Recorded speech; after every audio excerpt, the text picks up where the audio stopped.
This is BofC Live, the video and podcast series of Business of Cannabis. Find out all that we do at businessofcannabis.com.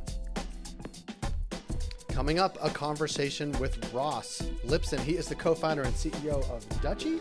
We connected with him as part of the Lift&Co Expo at the Dutchie after party. We want to talk to him about the company, about the startup, about the scale, and about the role that Dutchie is playing in the cannabis sector in North America today and moving forward. This is Ross Lipson, the CEO of Dutchie.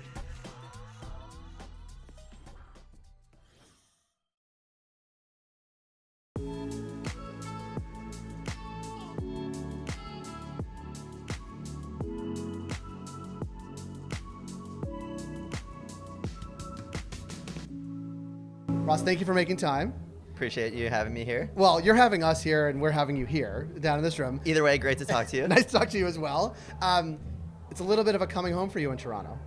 Yeah, so full circle. I have a huge piece of my life still here, and this was like a transformative city and a pivotal time in my life. So previous to Dutchie, I was in the online food ordering business. And I had a business in the States. I was fortunate to exit.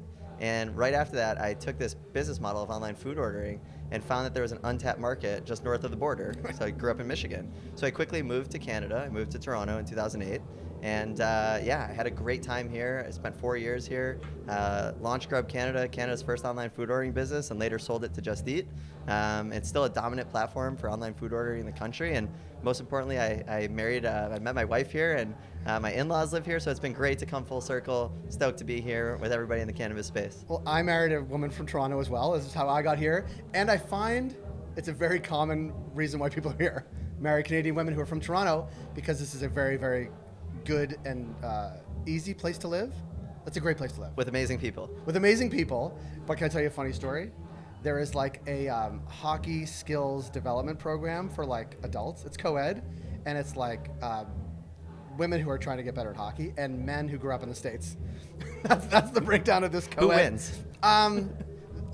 Usually the women who already play and like play house league and trying to get better versus the men who like don't know how to put also pads have on. a lot of love for hockey. Grew up in Detroit. Do you still play? No, just a big fan, but was completely spoiled with the Red Wings. Yes. I think it was like a normal, common occurrence to drink out of the cup. Yes. By the time I was like 10, I think we had seen like at least a half a dozen cups. Yeah. So it's because you're young. we're fortunate. I went to I think I was at a Stanley Cup final when they won in DC.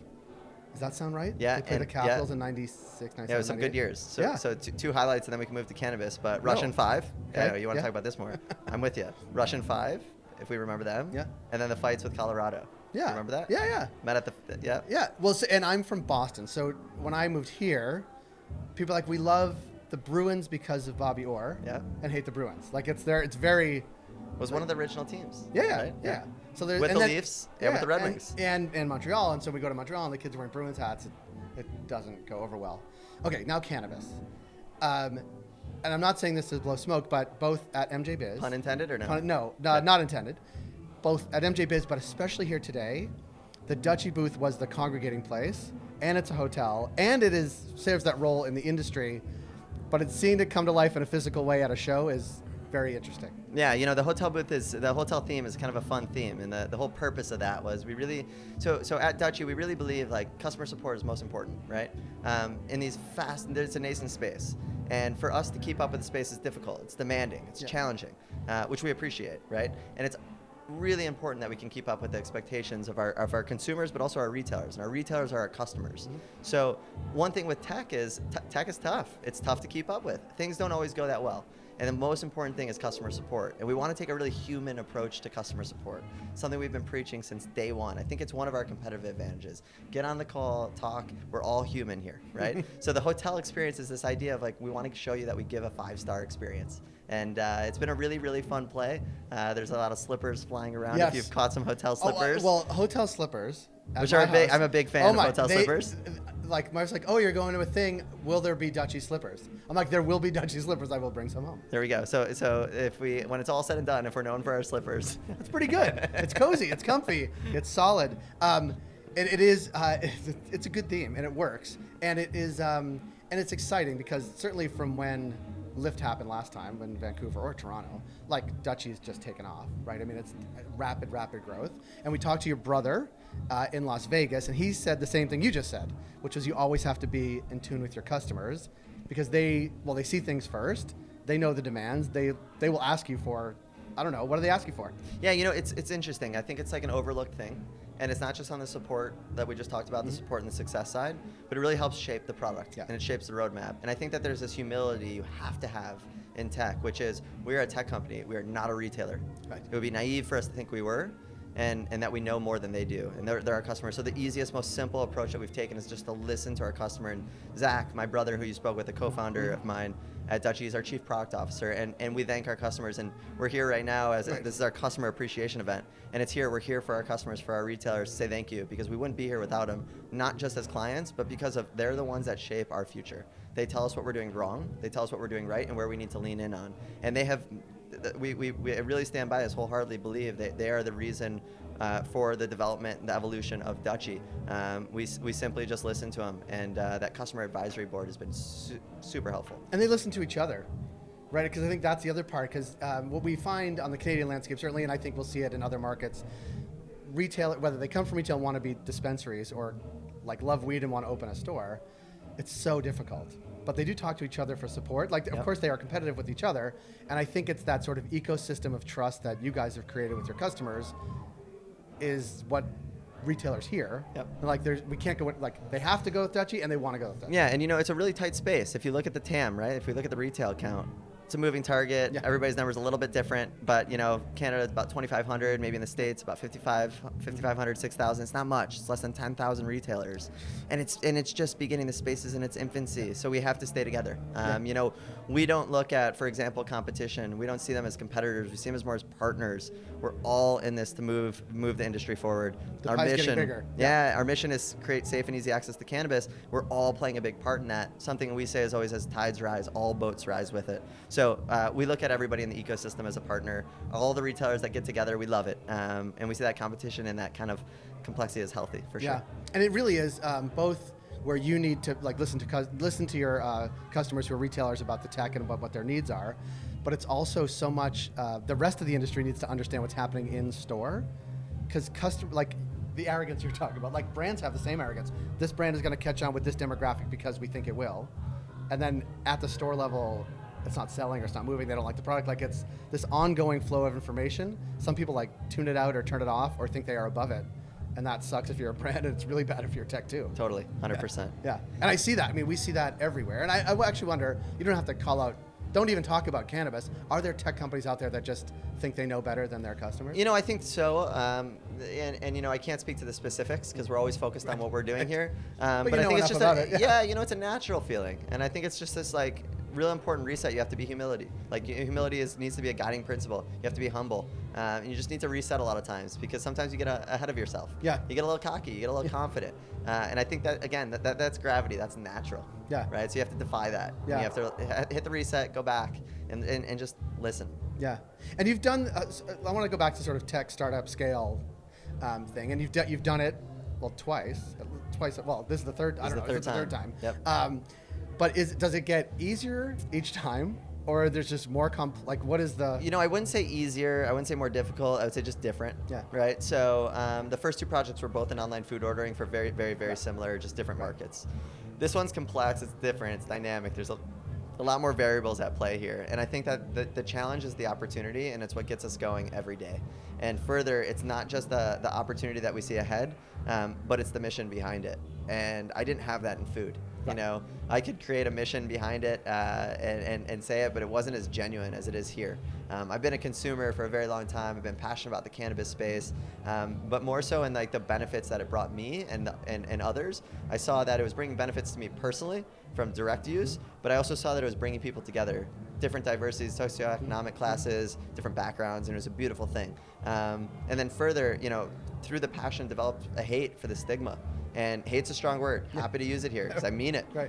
You know, I was written off too, and you know, was deemed kind of a stoner or a pothead and lazy and not productive. And then further, I didn't help by dropping out of university. Right. So when you dropped out to go do stuff. You know, on paper though, I didn't map to the conventional productive, highly educated, successful, if you will, mold that society maybe created. But in my head, I knew what I knew who I was, and right now being in the cannabis space, this opportunity is it's really fulfilling, because it's not only just this economic opportunity, which that's part of it, right? Businesses are built to produce revenue, right, and look for profitability. But further, there's just this innate, natural, genuine passion for this mission. And everybody here at Dutchie feels it, and I know everybody at the industry feels it, and you could see it. And another thing, it's really a once-in-a-lifetime opportunity to see an industry as nascent as this come out of the shadows, and it's growing as fast as, it's one of the fastest growing segments of the economy right now. I think we have a 35-40% CAGR, compounding annual growth rate. And to know that every step of the way, every transaction, everything we do is making the world a better place, this positive societal change cannabis is bringing to the world, I mean, it feels real good. It does. Yeah. The other funny thing is that the same conversations are happening everywhere. Meaning, like, we were in New York for an event, and they were talking about where our dispensary is going to be located. Where are we going to grow and extract? Like, what is all this going to look like? Then we did an event the next day in South Dakota. Literally the same conversation. Where are dispensaries going to go?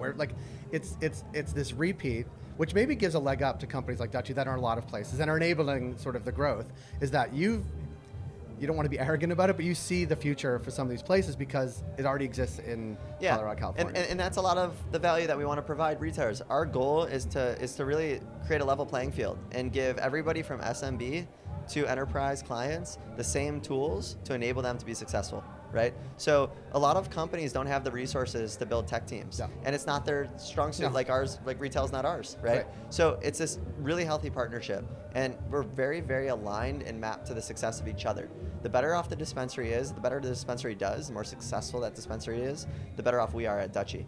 So it's a really nice alignment, and it's very like a mutually beneficial relationship. It's actually more beneficial to, there are other parties that it's beneficial to. The better they are, the easier it is for them to sell cannabis, and they feel supported by the tech that they're using to do that, the better it is for the brands that are on it, the producers that are producing it. Everybody, including the consumers. So something that we're really excited is to start streamlining the operations of the dispensary. We're bringing point of sale and e-commerce together as an all-in-one package with integrated payments and loyalty and more. And as great as that is for the retailer and that is our customer, we're creating this consistent experience for the consumer that they expect. Right. They're used to buying in other industries, whether it's food, regular boutique, at the grocery store, then it's normalized. So our job also is to help push the industry forward by creating consumer experiences that they expect that's consistent with other industries. And it's this like flywheel, it's this network effect. Yeah. Everybody gets to partake in this mutual beneficial relationship that we all have, and it's just a beautiful thing.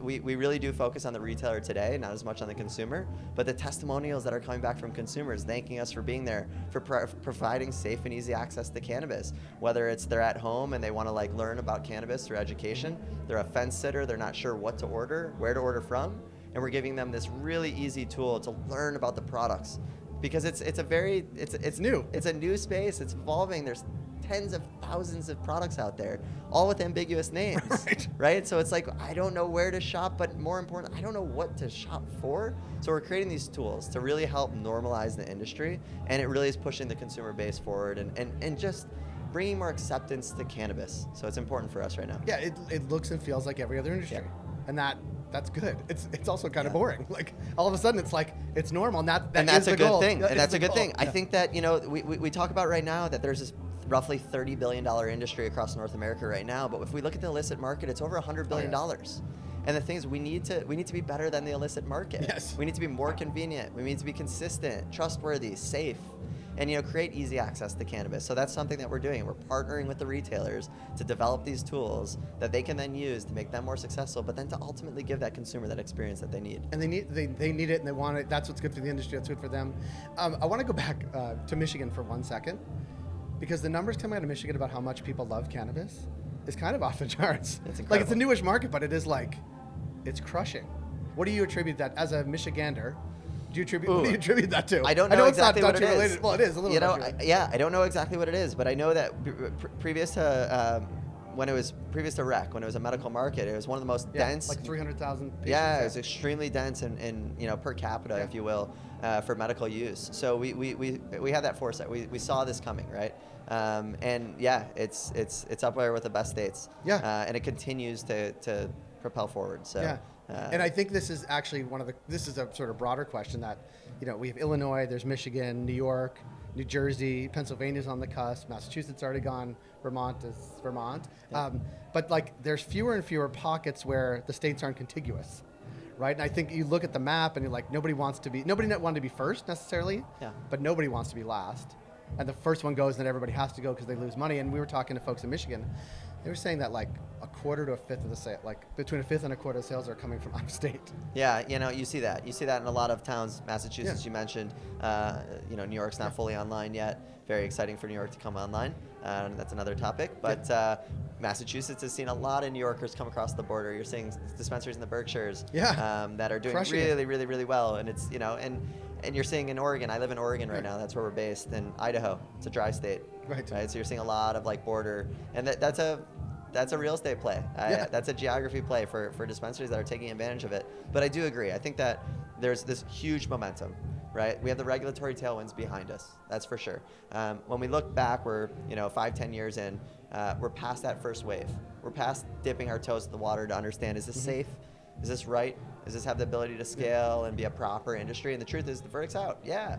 And it's actually not harmful. If anything, it's the opposite. Right. It's pouring tens if not hundreds of millions of dollars of tax revenue into local communities. They're using that to fund hospitals, schools, everything, parks, and everything else in between. There's just so much benefit to it. We're seeing opioid addiction go down. And the sky doesn't fall. Turns out the sky doesn't fall. The sky's still up there. It's crazy. It's more blue than ever. The grass is more green than ever. It's great. Can I ask you a question specifically about Toronto? Because obviously you guys have big penetration in Canada. At the beginning of COVID, there was panic. I mean, panic in society overall, but panic for cannabis retailers that had just come online, especially in Ontario, really within days of happening. And then there was this push in the industry, driven a lot by like Dutchie and Dutchie like partnerships, say, all right, we're going to take care of you. Yeah. This is going to happen. And that's leading into a question like, has how people access anything, cannabis or otherwise, changed dramatically? And did you see a change? Yeah, absolutely, 100%. As unfortunate as the pandemic was and still is, crazy to say we're still in it. It's been, 20 plus months? 100, I think it's been 100 months. So it's the new normal now. But, we got to look for the silver lining, right? And just to stay optimistic and not to devalue, how unfortunate it is and it was and still is. But fortunately, we did have a tool. So let's go back. Fortunately, cannabis was deemed essential. Right. And that was step one. And that was huge for the industry as a whole, right? It showed that there are such strong benefits and such a need for cannabis to stay not only legal, but to be available. And accessible. Right, and accessible. Now, fortunately, we were in a position where we offered a tool, especially on the e-commerce side, for people to order in a contactless way. So that was step one. But to your point, and especially in Canada, there were laws that flipped on a dime really quickly, like Monday overnight, to Tuesday, or Friday to Tuesday. Saying requiring curbsess, like where you have to order and it was curbsess checkout. So quickly we mobilized teams, burned the midnight oil. We'll never forget those days. It's unbelievable. Yeah, and we mobilized big teams that said we're not sleeping until we get this done. We got to be here for the retailer. We have to be here for the industry. And overnight we produced these tools and these products, these features for our consumers to order, pick up at the curb, for payments to be integrated in Canada. It was a lot of delivery, curbside pickup, and a lot of payments. You had to pay online. Right. It was a contactless way. And at the time, this was really early on for us as a company, for the industry as a whole. These tools were not created. So we in those times, those are the opportunities. Some companies and people see those, again, challenge equals opportunity for us at Dutchie. We like to do difficult things. When we have an opportunity to shine and do what we do best, which is stand up for the retailer and push the industry forward, we dropped everything for it. So it was a wild time. We'll never amazing forget to watch, it. and when the history is written, that those will be pivotal days for retailers in cannabis and all those things, like the essential part, the industry coming together to do something very specific, the government. Right, it wasn't just us, it was everybody. Everybody was getting together, and those are the times that I love. When we break the walls of competition and we say, all right, we're all doing this together. Right. Let's all get together, let's all help each other out. And together we're stronger. And you're seeing that in cannabis. I know it's a feisty industry and everybody's competitive and fighting, but at the end of the day, we're all here for each other. Right. And it does show. with most. Yeah. It's a beautiful thing. Yeah, it is. I want to ask you, I've heard the startup story and from Oregon and understanding what the sort of ordering was like at the store. Like, bad experience, you saw a gap, you moved into it. But did you expect that, like, you'd be like the darling of the cannabis industry at, like, very shortly after in relative terms? You know, I think that we've always set lofty goals, right? So we've always been an ambitious company, and when we go into something, we want to do it right. You know, so this is how we always envision. We always had this. You know, this was always part of the plan. We're sticking to our plan, right? So, you know, the size and how fast things happen. You know, sometimes every once in a while you got to pinch yourself and step back. But, you know, we feel like we're just getting started right now. We have a long way to go.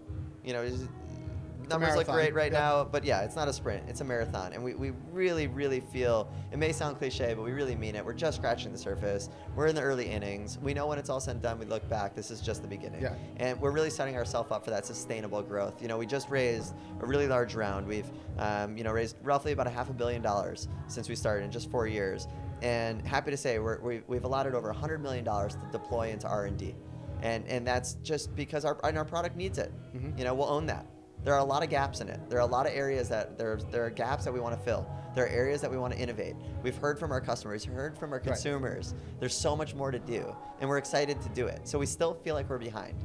And I hope that we feel like we're always behind. Yeah. Because I think it's a healthy perspective. And we're going to continue to invest in our people, but in our product, and ultimately for the retailer, for the industry. Yeah. So. And when you look at the landscape, I mean, state-wise or region-wise, like there's lots of opportunity. Like there are bigger markets ahead than behind almost. Absolutely. Huge, yeah, absolutely. I mean, we talked about New York a little bit ago. Coming online, it's probably, you know, could be roughly 20% of the TAM. It's projected to be a $5 billion state, and no doubt it will be. And that's just the beginning again. So more and more, you know, we talked about the illicit market, roughly over $100 billion, hard to quantify. Yeah. But, you know, directionally about $100 billion in the illicit market. That we're not okay with that. We need to create a safe, trustworthy access point for the consumers of the illicit market to convert. And really important, so we're working hard at it. And it really is. I mean, that's what I think certainly Ontario and legal markets in Canada have realized, like, the best way to go after that illicit market is to give access. Absolutely. Like brick and mortar, e-com, delivery, like whatever it is, give it. And whatever the reasons are that they don't want to at the beginning, like, you have to say, then we will not achieve our goal of X. Yeah, I think New York is actually approaching it a lot better. They've learned lessons from the past. Yeah. And but we got to keep pushing. We have to keep pushing as an industry at Dutchie, yes, but as an industry as a whole, keep pushing the envelope. Don't stop. We're just getting started. Whether it's at the regulation level, whether it's at the product level, down to the consumer, the whole experience all around. Super important. We've come a long way though. Yeah, it's like I was saying. Actually, I was comparing a show that we were observing, like in Europe, where all the show is about what's next, like what's ahead, which is where cannabis was years ago. But now here it's like a real industry. Like it's like there are service providers, like very serious conversations about supply chain, and like it's like to the stigma, like it's getting to be like boring like a real industry. Awesome. I mean, there's really exciting things happening in innovation. We did a huge study on the stigma. We're debunking the stigma. When you look at the data objectively, the stigma's wrong. Right. We've debunked that. When you look at, I was looking at an agriculture, I think Leafly posted an agriculture stat where I think it was the 5th most valuable crop. Yeah. You know, it's a $30 billion industry. Yeah. That's sizable. It's on the map.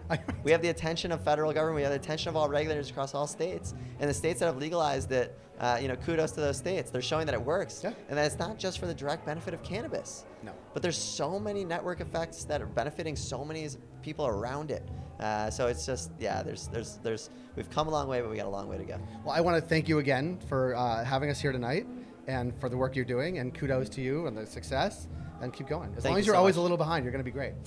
I like that. Thank you so much. Thanks, Bob. Appreciate it.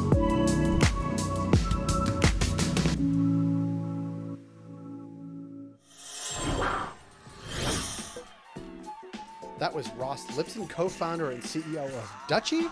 If you like this program, please rate and review us on Apple Podcasts, Spotify, or wherever you heard the show. It helps support the work we do.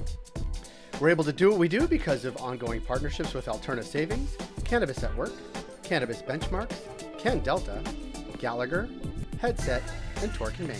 Find out all that we do at businessofcannabis.com.